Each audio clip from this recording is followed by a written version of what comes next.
Dear student, पिछले भाग में हमने अम्ल और क्षार के बारे में पढ़ा था कि ये क्या होते हैं, कैसे हम इनकी पहचान कर सकते हैं। कुछ प्रबल एवं दुर्बल अम्ल एवं क्षारकों के बारे में पढ़ा। अब इसके बाद हम सूचक की बात करेंगे कि सूचक क्या होता है। यदि आपने पिछले वीडियो को नहीं देखा है तो इसका लिंक डिस्क्रिप्शन बॉक्स में दे दिया जाएगा, वहाँ से आप पिछले भाग को देख सकते हैं। तो सूचक क्या होता है, तो जनरली यदि कहा जाए तो सूचक जो है अम्ल एवं क्षार की पहचान करने के लिए प्रयोग किया जाता है। अब ये पहचान कैसे होता है, तो जब इन सूचकों का उस अम्ल या क्षार के साथ मिक्स किया जाता है तो उनमें जो है रंग, या तो रंग का परिवर्तन होता है या फिर गंध का, इस महक जो होती है उसका परिवर्तन होता है। तो जो यदि अम्ल होगा तो उसका किसी दूसरे प्रकार का परिवर्तन होगा, यदि वह क्षार होगा तो उसका किसी दूसरे प्रकार का परिवर्तन होगा। इससे पता चलता है कि वो अम्ल है या क्षार है। तो जैसे कि यदि हम इसके इस तरीके से समझें कि सूचक इंडिकेटर्स, तो सूचक किसी दिए गए विलयन में अम्ल या क्षारक की उपस्थिति दर्शाते हैं। इनका रंग अथवा गंध अम्लीय या क्षारक माध्यम में बदल जाता है। अम्ल में कुछ दूसरा होगा तो क्षारक में कुछ दूसरा होगा। इससे हम पहचान कर पाते हैं कि यह अम्ल है या फिर क्षारक है। अब ये जो सूचक हैं जनरली जो है कई प्रकार के होते हैं, जैसे कि प्राकृतिक होते हैं, कुछ कृत्रिम हैं और कुछ गंधीय सूचक हैं जो महक के आधार पे डिफाइन करते हैं अम्ल और क्षार को। तो हमने यहाँ लिखा हुआ प्राकृतिक सूचक, कृत्रिम सूचक और फिर गंधीय सूचक। प्राकृतिक सूचक क्या होते हैं, जो प्राकृत में नेचुरल में जो है आसानी से मिल जाते हैं। जैसे कि हमारे पास लिटमस पेपर हो गया, तो लिटमस, और फिर हल्दी हो गया। इसके बाद लाल पत्ते वाली गोभी होती है, उसका भी हम प्रयोग करते हैं। एक पौधा होता है हाइड्रेजिया, उसके फूल का भी प्रयोग करते हैं हम as a natural indicator to find out acid and base. अब कृत्रिम सूचक की बात करें, कृत्रिम सूचक के कौन कौन से होते हैं, तो ये जैसे कि आप ये रासायनिक पदार्थ होते हैं कृत्रिम वाले, जैसे कि मेथिल ऑरेंज एक नाम है, एक पदार्थ है ये, इसका प्रयोग करते हैं हम एसिड और अम्ल और क्षार की पहचान करने में। फिनोल्फ्थेलीन है एक पदार्थ जिसका हम यूज करते हैं।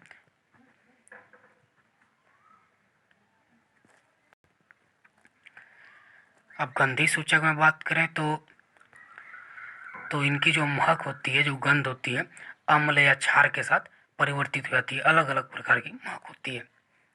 इसमें हम प्रयोग करते हैं जैसे कि प्याज,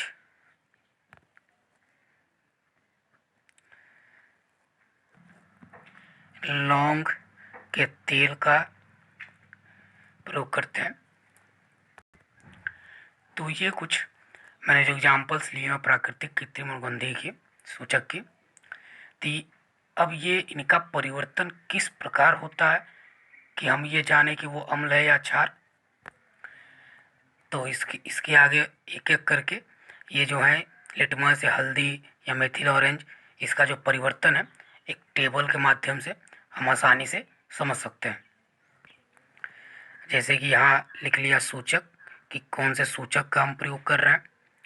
फिर इसके बाद हम यहाँ लिख लेते हैं कि यदि वो अम्ल है, तो अम्ल है तो इसका रंग या गंध में परिवर्तन किस टाइप का होगा, यानी सूचक का जो परिवर्तन होगा तो वो अम्ल होगा और वो क्षार। तो सबसे पहले हम बात कर लेते हैं, जैसे कि अम्ल और क्षार के डिफिनीशन में भी मैंने बात किया था कि लिटमस पेपर यदि हम लेते हैं तो अब इसका रंग, ये तो रंग ही बदलता है, तो किस रंग का होगा तो अम्ल होगा या फिर किस रंग में हो जाएगा तो क्षार होगा। तो लिटमस पेपर आपको पता है यदि लाल रंग का हो जाता है तो वो आपका अम्ल है। यदि वो नीले रंग का हो जाता है तो इसका मतलब वो क्षार है।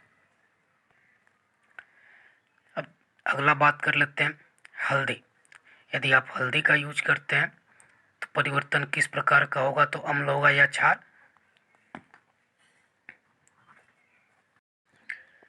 तो यदि उसमें कोई परिवर्तन नहीं होता है उसके रंग में तो वो अम्ल है, और यदि हल्दी का रंग लाल हो गया तो इसका मतलब वो पदार्थ क्षार है। अब अगले हम बात करते हैं लाल पत्ता गोभी की। तो लाल पत्ता गोभी का रंग यदि वो अम्ल है तो लाल ही रहता है, लेकिन यदि वो क्षार है तो उसका जो रंग है हरे रंग में परिवर्तित हो जाता है। यानी कि हम कहें कि जो विलियन है उसमें लाल पत्ता गोभी का रस जो है यदि हरे रंग का हो जाता है तो इसका मतलब वो क्षार की उपस्थिति को दर्शाता है। अगली हम बात करते हैं हाइड्रेंजिया पौधे के फूल की। यदि इसका रंग नीला हो गया तो यह अम्ल की उपस्थिति दर्शाता है, और यदि यह गुलाबी रंग का हो गया तो मतलब यह क्षार है। अब कुछ कृत्रिम सूचक की बात कर लेते हैं, जैसे कि जो हमने ऊपर जो नाम लिखा हुआ था फिनाइलफ्थैलीन का और मेथिल ऑरेंज का। तो फिनाइलफ्थैलीन के साथ क्या होता है, तो फिनाइलफ्थैलीन का विलयन यदि कलरलेस है, रंगहीन है, कोई रंग नहीं है, तो इसका मतलब वो अम्ल है। लेकिन यदि उसका जो सॉल्यूशन है यदि गुलाबी रंग का हो जाता है तो वो क्षार की उपस्थिति बताता है।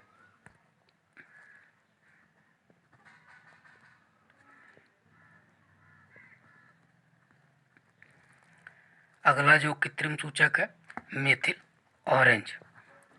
तो मेथिल ऑरेंज के साथ क्या होता है, तो मेथिल ऑरेंज का जो विलयन है, जो सॉल्यूशन है, उसका रंग यदि लाल रंग का है, यदि लाल रंग का हो जाता है तो इसका मतलब वो आपका अम्ल है, और यदि उसका विलयन पीले रंग का हो जाता है, येलो रंग का, तो वो क्षार को दर्शाता है। आपको जो गंध के ऊपर जो डिपेंड थे उनकी बात कर लेते हैं। हमने जो प्याज की बात की थी, लौंग के तेल की बात की थी, तो यदि प्याज का रस यदि हम यूज करते हैं तो यदि प्याज के रस से बहुत ही ज़्यादा तीक्ष्ण गंध आती है तो इसका मतलब वो अम्ल है, और यदि वो गंध खत्म हो जाती है, मतलब एकदम से ही गंधहीन हो जाती है, बिल्कुल ही गंध नहीं रहती है, तो इसका मतलब क्षार है। लौंग के तेल की अगर बात करें तो लौंग का तेल यदि जिस तरह पहले से इसकी जो गंध है, यदि उसके गंध में कोई परिवर्तन नहीं, यानी कि समान गंध है, तो यह अम्ल की उपस्थिति बताती है। लेकिन यदि जो यह गंध, जो पूर्ववत गंध है, यदि एकदम से खत्म हो जाती है, गंधहीन हो जाती है, तो यह क्षार की उपस्थिति को दर्शाती है। तो इस तरीके से जो हमारे पास ये कुछ प्राकृतिक, कृत्रिम और गंधीय सूचक थे, इन सब के या तो रंग में या फिर गंध में किस तरीके का परिवर्तन होगा, ये परिवर्तन को यदि हम याद कर लें तो हम बता सकते हैं आसानी से कि वह अम्ल है या फिर क्षार है। अब हम आगे पढ़ेंगे अम्लों एवं क्षारों के रासायनिक गुण।